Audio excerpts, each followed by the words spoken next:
Everyone's favorite dessert. Okay, maybe not everyone's favorite, but who doesn't love old-fashioned lemon bars? Buttery shortbread crust topped with light, lemony custard. It's the perfect way to end my picnic in the park.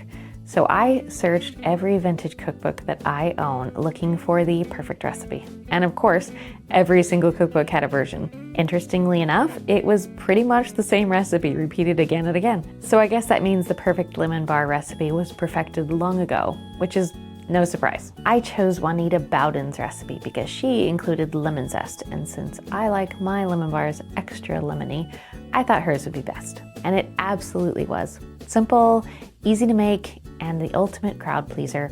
Juanita's lemon bars will never fail. So let's get to making them. The first step will be making the shortbread crust. Start by creaming butter in an electric mixer. The recipe is pretty sparse on instructions, which is pretty common in vintage recipes, but based on experience, I think it's best to make sure the butter is well creamed before adding powdered sugar.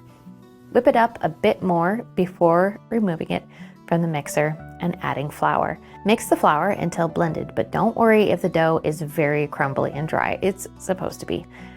Transfer the dough to a casserole dish and press the dough evenly across the dish. You're going to bake the crust by itself for 15 to 20 minutes.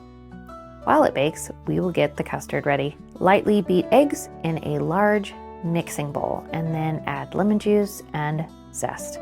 Give it a quick stir and then add flour, baking powder, and sugar. Mix everything together very well.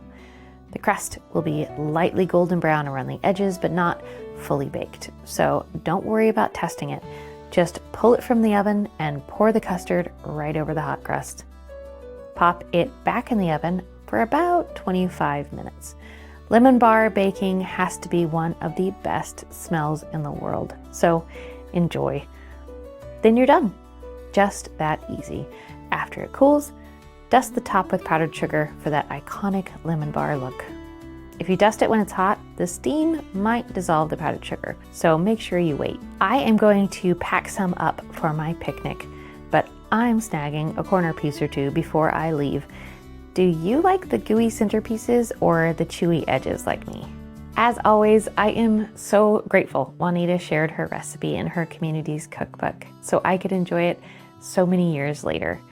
I do hope it inspires you to save more of these vintage community cookbooks and cook more old recipes.